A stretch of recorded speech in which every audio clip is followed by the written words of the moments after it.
Olá! Como o Espiritismo nos ajuda a entender o mundo de hoje? É isso que o nosso programa se propõe mostrar em conversa com estudiosos do Espiritismo. E o tema do nosso programa de hoje é evangelização. Prepare-se, Entre Dois Mundos está começando agora.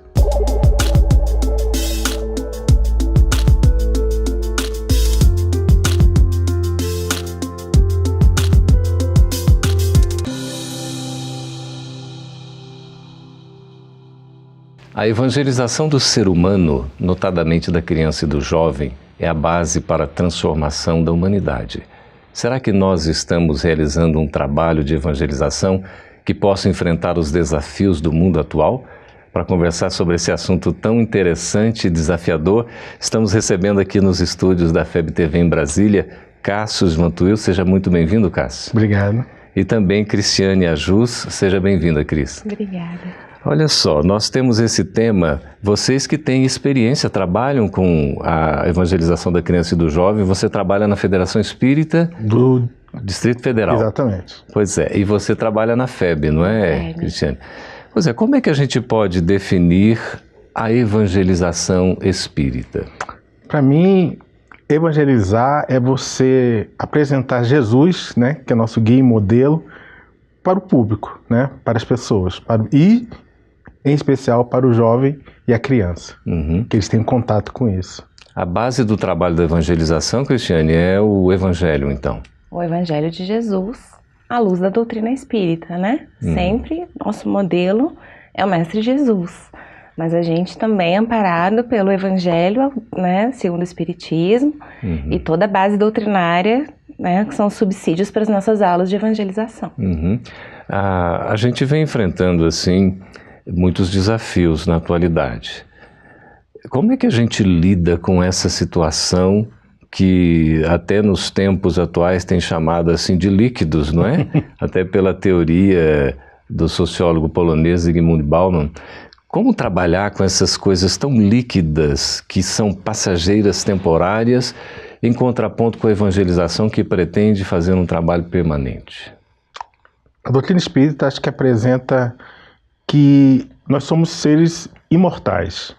Então, mesmo com essa fluidez que tem, a gente sabe que há uma base, há algo mais íntimo, há um desejo mais íntimo de cada ser, há uma busca de cada ser. E é essa busca que a gente procura saciar, esse desejo íntimo. E a doutrina espírita tem uma fonte maravilhosa para que a gente consiga isso. Cristiane, a gente está dando conta de fazer esse trabalho?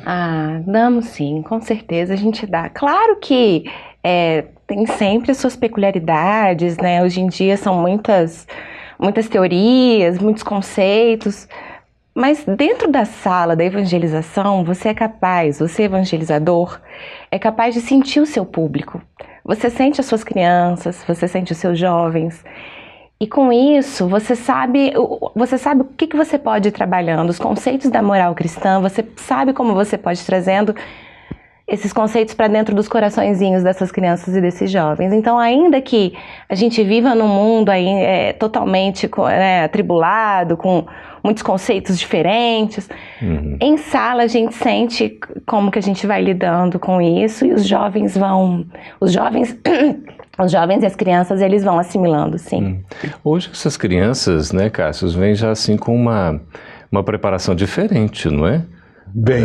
Assim, são bem mais aceleradas, não é? Bem mais. Mais espertas. Muito. Até demais.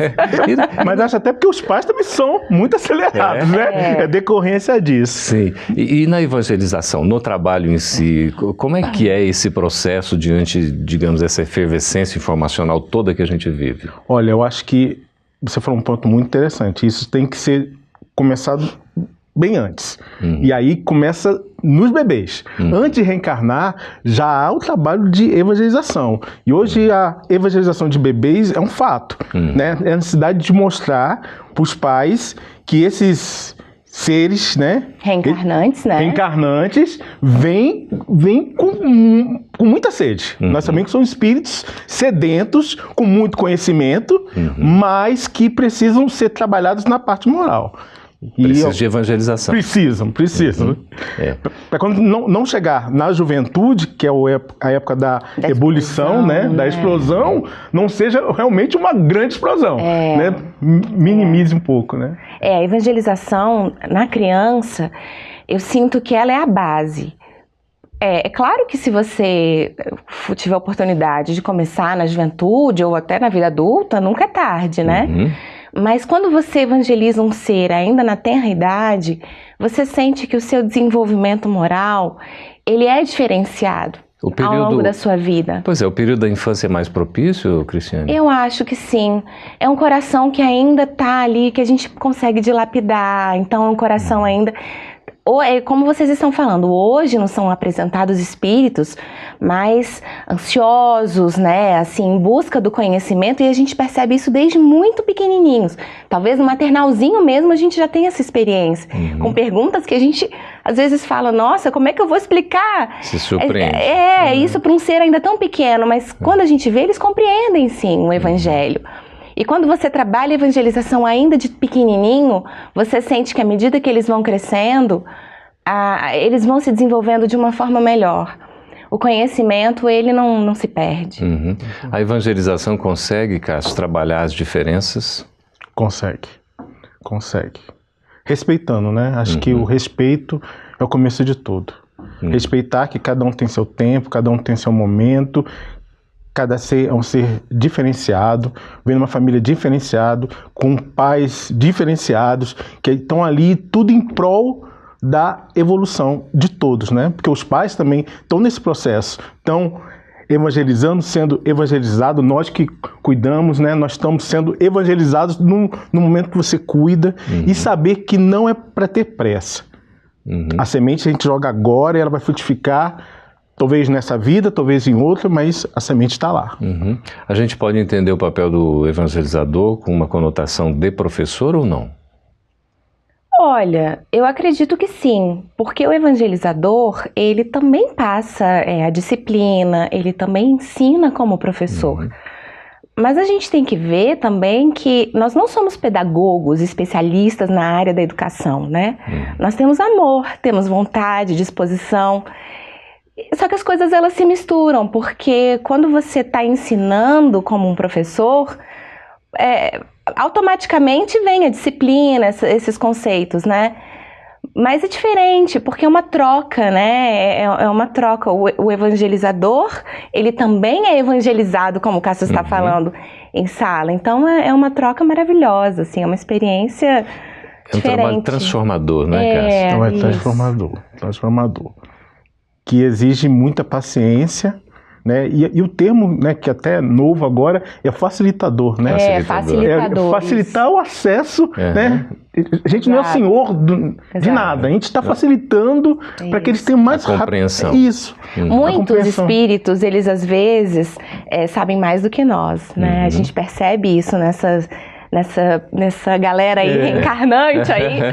A maturidade, né? A gente percebe que eles já vêm com uma maturidade diferenciada. Interessante. Aí é um desafio maior ainda, né? Com certeza. Mas tem que ter humildade de que também está aprendendo, né? Tem que ter humildade. Eu acho que humildade eu acho que é o primeiro passo. Quando você entra na evangelização, você tem que ser humilde. Exatamente. Estamos conversando com Cássio, também com Cristiane, acerca desse tema evangelização, que é tão importante, tão atual, tão necessário. Nós vamos para um breve intervalo, convidando a você a permanecer conosco, que a gente volta daqui a pouquinho.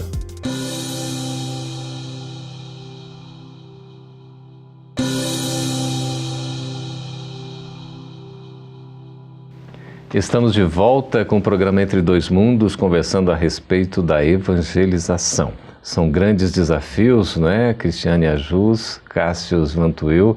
Como é que a gente pode estabelecer a relação desse trabalho de evangelização com a família, com a escola e também com a casa espírita? Bem, o trabalho de evangelização é o trabalho de reforma íntima, né?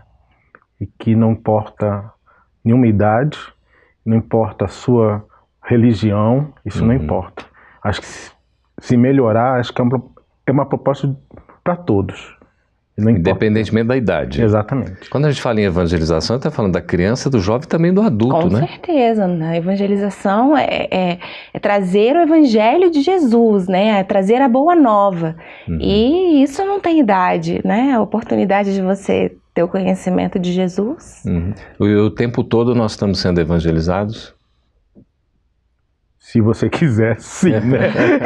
Se você se propõe, verdade, sim. Se propõe. Né?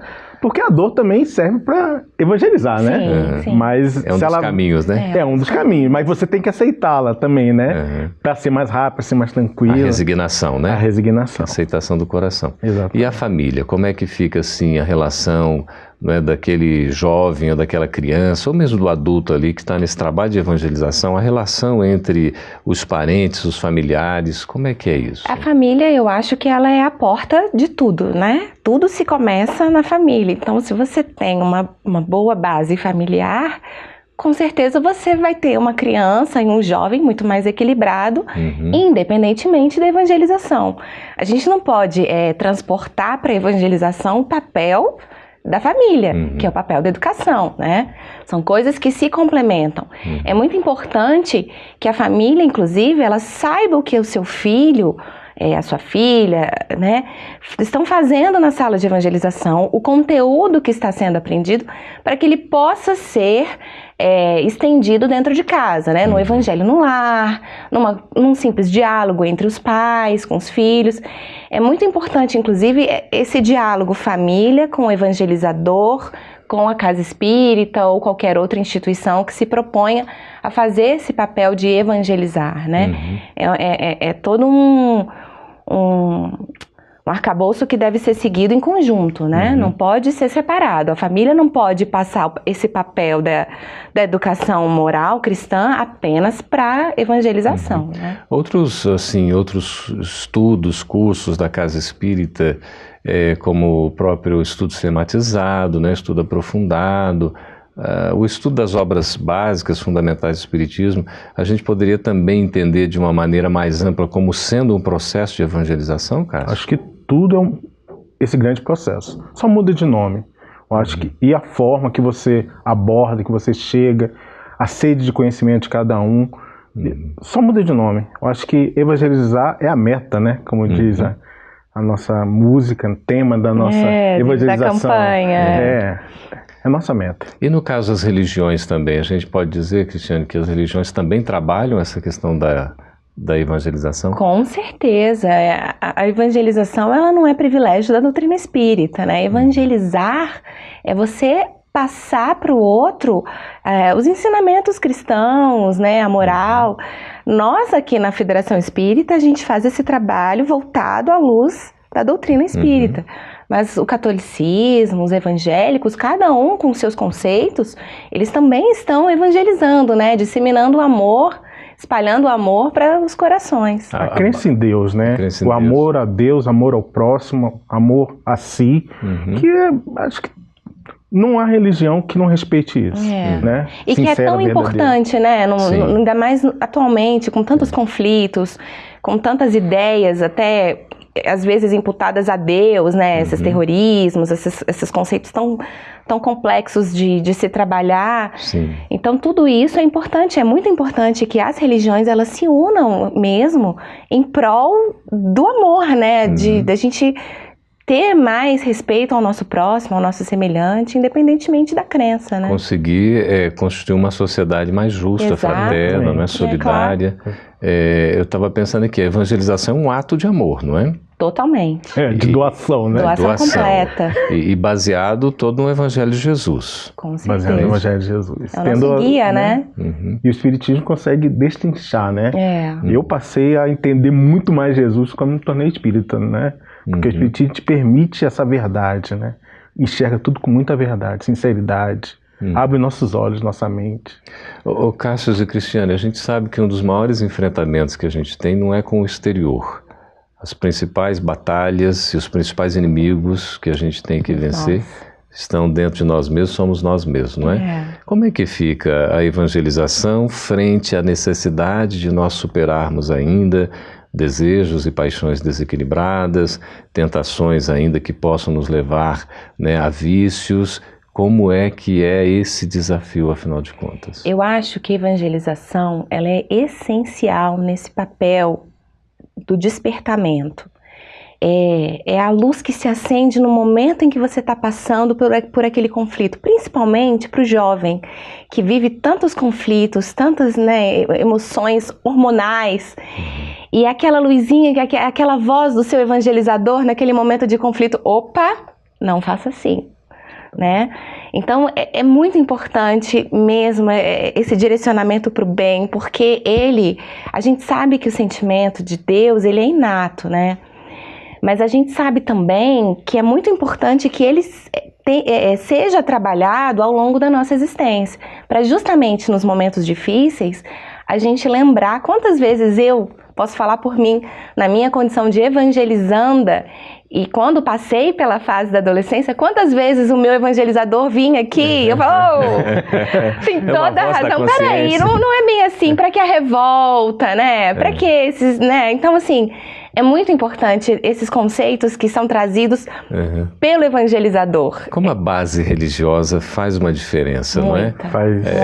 Não é que resolva tudo, mas... Não, porque a gente tem livre-arbítrio, né? Se religar, né? Que é o conceito da religião, se religar a Deus. Isso, nós que viemos dele, voltarmos para ele. Exato. Reconhecer os seus defeitos. Sim. Né? Reconhecer que...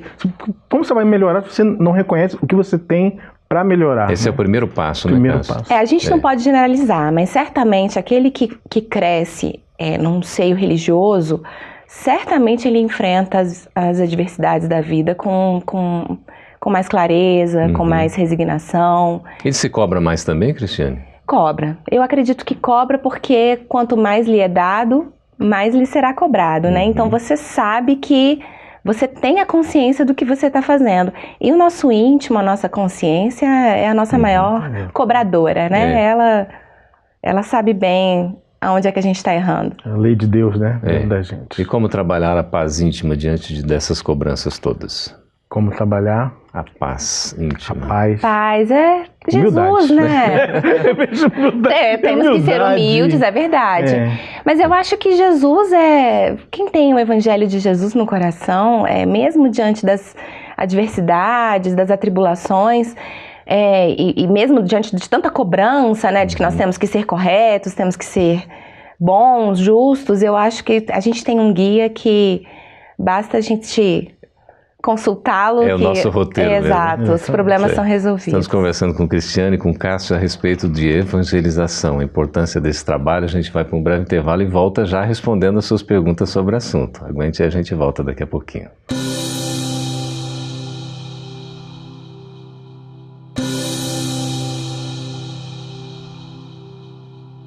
Estamos de volta com o programa Entre Dois Mundos, conversando a respeito da evangelização. Agora vamos responder as suas perguntas. Nós temos aqui, Cássio, vamos passar para você, aí conversando aqui à vontade, a Cristiane complementa, a Maureen Lourdes, de Belo Horizonte, Minas Gerais. Como a evangelização acontece no Espiritismo se não existe a primeira comunhão? Ela disse, sou católica e gostaria muito de saber, e agradece. Olha, a primeira comunhão é a evangelização dos católicos. A nossa, da doutrina espírita, são cursos, né, regulares, né, que a gente conversa com os nossos jovens, com as nossas crianças, com os pais. E é um processo que é um diálogo bem aberto, bem tranquilo, tendo a doutrina como base. E cada religião tem a sua forma de evangelizar. E todos que visam o bem, todos são bem vistos. Aí a evangelização, no caso, o espírita, começa quando, Cristiane? Ela começa desde quando você está na barriga, né? Desde quando falou, tô reencarnando, a gente já começa a evangelizar, né? O pai já presente, né? Mas a gente tá desenvolvendo uma proposta muito legal, que é a evangelização para bebês. Então a gente já tem essas turmas de evangelização, então bebezinhos, assim, a gente já teve um caso de bebê de 40 dias. Nossa. Já vinha aqui para a turminha de evangelização, claro, acompanhado da mãe ou do pai. E a evangelização já começa ali. A gente já começa, porque a gente sabe que, embora esteja ainda num corpo muito pequenino, o espírito, ele está atento a tudo, né? Então ele está ouvindo. E aí ele tem a sequência das fases, conforme as idades. Como é que é essa vai estrutura? Crescendo, a gente começa com os Infância, bebês, e aí nós temos na infância, nós temos o maternalzinho, vai crescendo, né, jardim. Vai chegar a juventude. Aí a partir dos 12 anos, chega na juventude, entra na juventude, Certo. e aí entra no seu grupo da mocidade. Aí é uma troca bem bacana também. Vai até os 21, né? Vai até os 21. Existe um roteiro, um programa? Existe um programa estabelecido há 40 anos, né? Estamos comemorando este ano, campanha, né, de 40 anos já, 2017. que a Federação 40 Espírita anos. colocou essa campanha, a necessidade de cuidar dos seres. Quer dizer que é um trabalho que já tem uma... né, o pessoal que começou lá, hoje já tem 40 anos. O pessoal já tem. Começou lá bem... Não é o meu caso. Não, também não o meu, não o meu. É o meu caso. Olha aqui, não sei, Mauri, aí se a gente responde a questão. Ela ainda continua. Como uma criança pode participar da evangelização em uma reunião mediúnica? Em uma reunião mediúnica. Bem, em reunião mediúnica não se aconselha uma criança aí, né? frequentar, Mesmo que né? se ela tiver já a mediunidade aflorando, mesmo assim, não é o local dela Na nesse verdade, momento. uma criança que esteja com algum processo de mediúnico, o ideal é a evangelização, né? A própria evangelização. A própria evangelização Vai é o orientando. remédio, a orientação, o passe, né? Mas não se recomenda que uma criança... Até porque para você frequentar um grupo mediúnico, você precisa ter estudado, ter compreendido, né, Então, só melhor. para esclarecer para Maureen Lourdes, a questão da reunião mediúnica, nas casas espíritas, são reuniões privativas. Exato. Elas não são abertas ao público, né? Não acontece diante do público. São grupos reservados e, geralmente, já a pessoa vai integrar um grupo mediúnico depois de ter passado, não é? Por várias outras atividades, outros né? estudos, Exatamente. trabalhos na casa.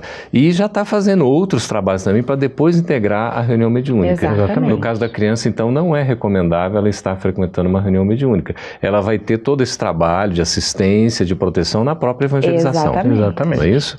Ok, nós temos aqui o Carlos Vitor de Vitória, Espírito Santo.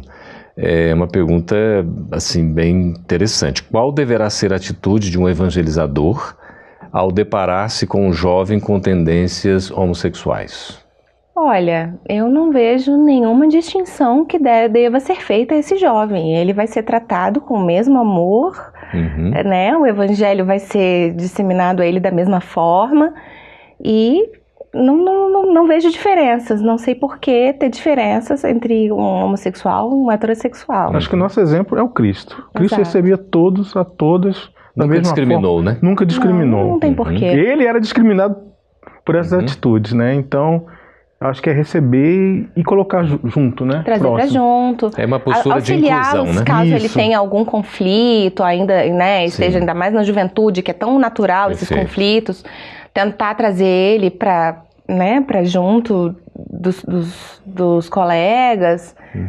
E não tem distinção alguma. Porque essa condição sexual, ela vai se manifestando, né? Hoje, Sim, cada vez mais exatamente. rapidamente, até ou precocemente, na própria infância, não é? Já com umas tendências que sejam naturais, enfim, não como opção, mas como condição, não é? Exato. Tem que se trabalhar de forma mais natural e espontânea possível, né? Com Cada certeza. espírito tem a sua, né, a sua essência, a sua bagagem, e cada um, na sua individualidade, vai sendo trabalhado, independentemente da sua opção sexual. E a evangelização trabalha um processo de educação.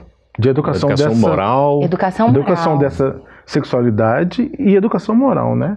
Como você lida com a sua sexualidade. Com seus sentimentos, Isso. né? Seus sentimentos perante o outro, perante a si mesmo. Exatamente. Perfeito. Não há uma coibição, mas também não há um estímulo nesse sentido, evidentemente, Não, de forma desregrado. alguma, Lógico, né? com A certeza. gente precisa, né? Nem se fosse heterossexual. Exato, Né? não tem... Tá mesmo? Nesse assunto aqui, Carlos Vitor, a gente costuma até dizer o seguinte: a questão principal não é da tendência homoafetiva ou heterossexual.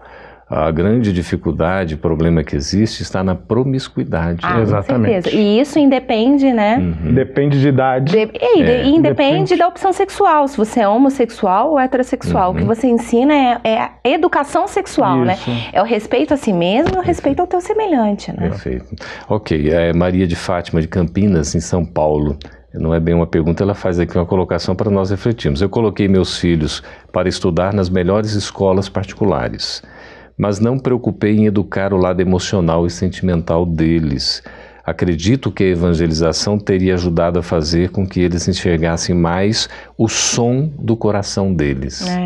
Com certeza. Olha, só o Verdade. fato dela reconhecer isso já é um grande salto. Uhum. E sempre há tempo, né? Nunca fala, não dá mais, dá. Lógico que é mais difícil, como a gente bem falou, né? Na depois infância, cresce. na juventude são os momentos mais propícios. Mas Nunca é tarde. nunca é tarde. Uhum. Nunca é tarde. É. Então, a mensagem aí de esperança, né, para Maria de Fátima e para todos nós. Que a evangelização, inclusive, é uma proposta a longo prazo, não é? Sim, É. para a vida toda, a encarnação toda e para as A futuras. gente é evangelizado e a gente é evangelizando, né? Sim. Evangelizador e evangelizando, sempre. Sempre. Então é para sempre. Quer dizer, aí tem aquela frase conhecida, né, que é um trabalho que é urgente pela necessidade que a gente tem, mas não é apressado, né? Isso, exatamente. exato. Não adianta querer fazer Não, às pressas, não dá certo, né? A Não. paciência é sempre o melhor remédio, Tranquilidade, né? né? Enfrentar-se. É. Em 15 segundos aí, cada um de vocês, qual é a mensagem que vocês deixam em torno desse trabalho de evangelização? Eu deixo o de Estevão, nossa querida Abigail, para o Paulo. Ama, trabalha, espera e perdoa. Só pode repetir, ama. Ama, trabalha, espera e perdoa. E eu faço um convite aos nossos jovens, às nossas crianças, que elas se permitam ser evangelizadas e depois permitam se evangelizar também, e desfrutar desse sentimento maravilhoso que o Cristo põe à nossa disposição, que é a evangelização. Que maravilha. Conversamos então com Cristiane Ajus, com Cássio Vantur. Muito obrigado pela participação de vocês. Obrigada. E obrigado também pela sua participação, pelas perguntas, pelas sugestões. Sigamos unidos, firmes, esperançosos, fazendo o melhor ao nosso alcance no trabalho de melhoria do mundo, a começar pela nossa própria transformação. Até o próximo Entre Dois Mundos.